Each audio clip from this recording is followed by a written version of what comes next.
Hi y'all, thank you so much for hopping on my channel. My name is Emma and I'm a second year resident assistant or RA this year at The Ohio State University, Go Bucks.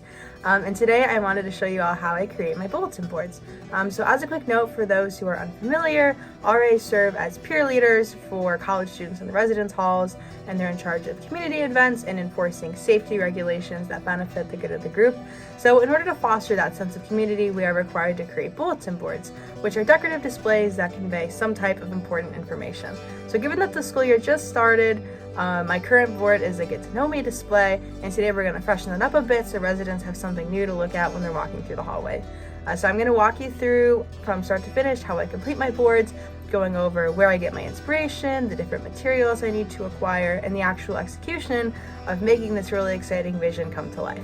So for those of you interested in residence life, I hope this is a way for you to see the behind the scenes working of what it's like to be an RA. This can also serve as great inspiration for those who are interested in crafting and design in general. So without further ado, let's get to it.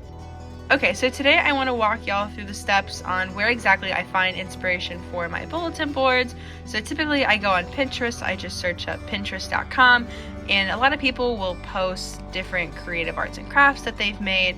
And for our purposes, I'm going to look up bulletin boards. So I thought about what specific theme I wanted for my board, what might be fun for my residents to look at.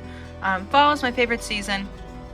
I love it. So I decided I was going to look up fall bulletin boards. So it's already in my recent searches, which is very convenient for our purposes.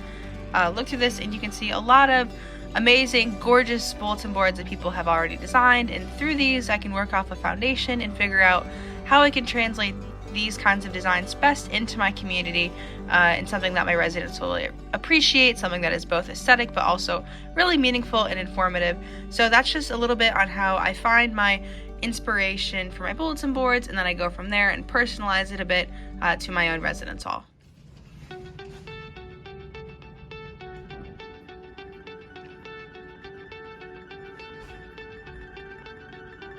Okay, so I just printed out my headings for the bulletin board. So I have a really cute Halloween font that I downloaded from defont.com. You can download it and upload it to your desktop and your computer, and then you can use it in Word. And look at this, like the eyes are little candles. That's so cute. So right now I'm gonna cut these, and then I'm gonna layer over the actual tips and trips over this. So I'm gonna cut this out, so things like get organized, resources, study tips, and then the actual tips themselves I'm gonna have on white paper, and then I'm gonna glue them on here so they look really pretty and they're layered. So the finalized version is done. This is it close up.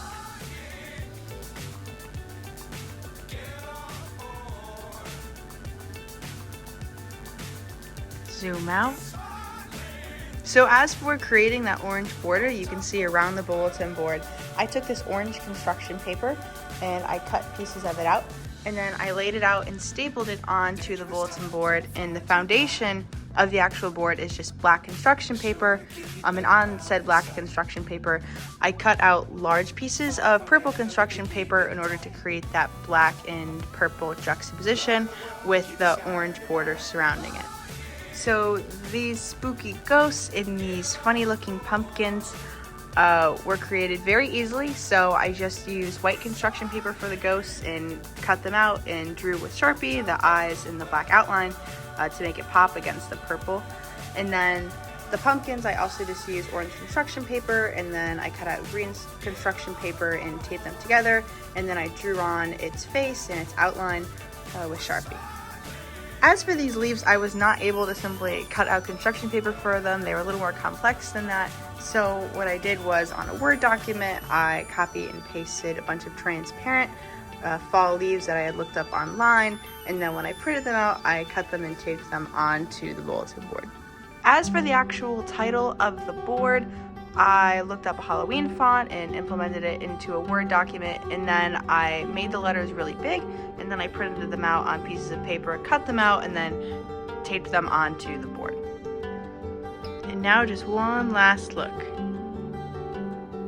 So as you can see, there is an abundance of planning that goes into making these boards, and I hope that this video was able to give you some helpful insight into what that process looks like, and how these boards can help foster community and make residence halls much more engaging and interactive for the residents. Sometimes it's really hard when they're away from home, so these boards can sometimes be a sense of comfort and knowing that there is fun and playfulness all around them.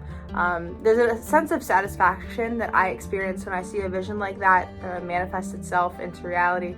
So even if you don't work in residence life, you're not necessarily making a bulletin board for your job, I encourage you all to use your amazing creativity and create a design that you think would captivate your audience, or even make the hallways just a bit more fun wherever you're at.